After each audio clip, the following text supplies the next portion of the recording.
The second reason why you should study computer science is for job stability and good compensation. The U.S. Department of Labor estimates that there will be 4 million computing-related job openings by 2028, but only 19% of those jobs will be filled by people graduating with a bachelor's degree in computer science within the United States, which means that we need more people with coding skills to be able to fill all the job openings that are going to be available in the near future. This shortage is what makes programming a skill in high demand. Coding-related jobs are also ranked as having some of the highest salaries in the United States, with base salaries starting over $100,000. And with new technology emerging every year, there will continue to be a growing need for software developers. Forbes also recognized computer programmers and software developers as being some of the best paying jobs for women. Through my own experience, I have seen how impactful having a software engineering job and a career in tech can be for a family. I grew up in an under-resourced community, seeing day in and day out how a lot of families struggled financially, my family included. For so many years, my family lived below the poverty line. My mom worked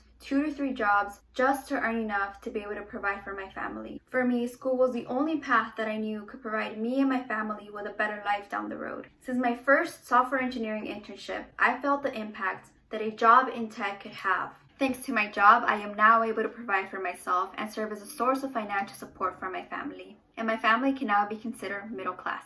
So I know firsthand the financial stability, the peace of mind, and freedom that a software engineering job can give you. When I first got exposed to computer science, I didn't know that it was a high-paying job, because that's not how it was presented to me. So I didn't study computer science for the money, but it is definitely a big plus. Having good compensation means that you can have a comfortable life, that traveling is an option for you, that you can afford to buy healthy, organic food that is overpriced, something that is not accessible for a lot of families. And it means that you can afford to buy chips and guac at Chipotle without feeling guilty for it. When you have a job that pays well, you can have a different lifestyle. And if you manage your money responsibly, put aside some savings, have a retirement account, and invest, you no longer have to worry about not having enough money to pay the bills. I'm grateful and feel very lucky to have learned about computer science as I was starting my career, because it definitely changed the course of my life. I do think it's important for y'all to know that location plays an important part in salaries for software engineering roles. If there's a high demand for engineers in a specific area, then the compensation will be higher. For example, software engineers in the Bay Area are likely to earn more than engineers in Los Angeles. And the cost of living in the area will also have an impact on compensation. If you live in a city where rent prices are high, then your salary will be higher to accommodate the high cost of living in that area. For example, New York will have a higher cost of living than Texas. One thing that has become visible since the start of COVID-19 is that the technology sector is stable enough to survive a pandemic. It is pandemic-proof.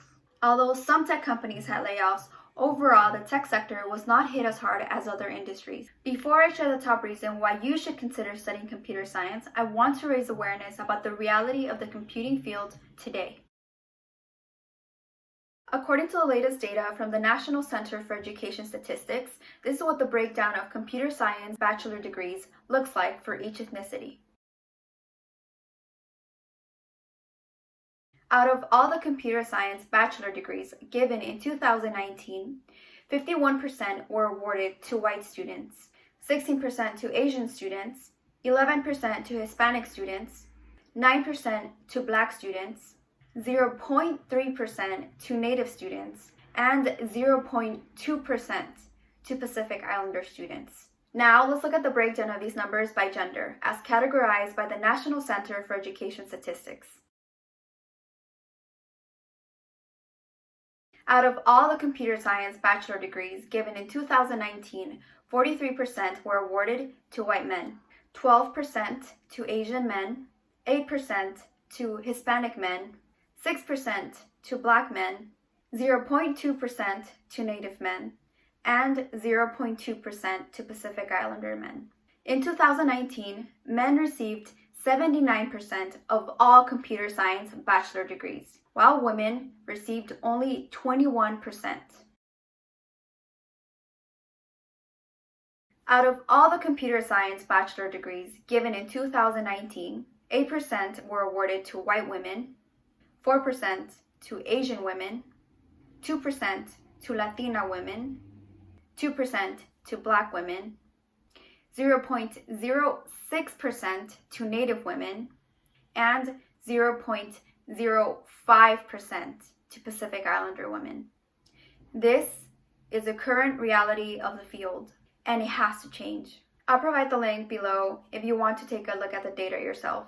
Part of the reason why girls and students from communities of color are not pursuing computer science is due to a lack of exposure to the field and a lack of role models in leadership positions whom they can identify with.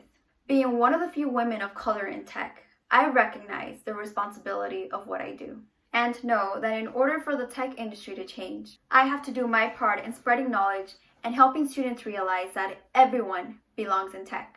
Computer science is a growing field that opens the door to great jobs at big tech companies like Google, Facebook, Apple, Amazon, and many more.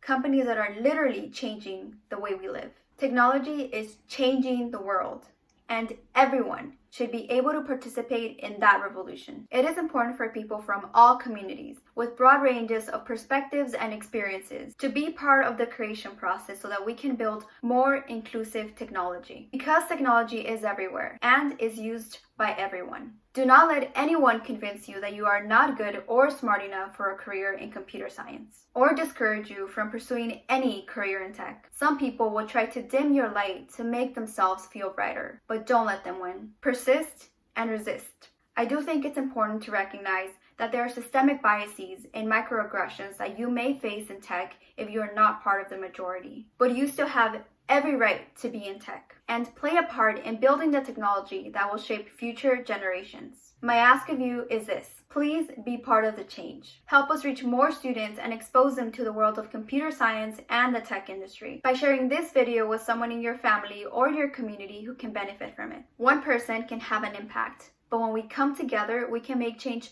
truly possible.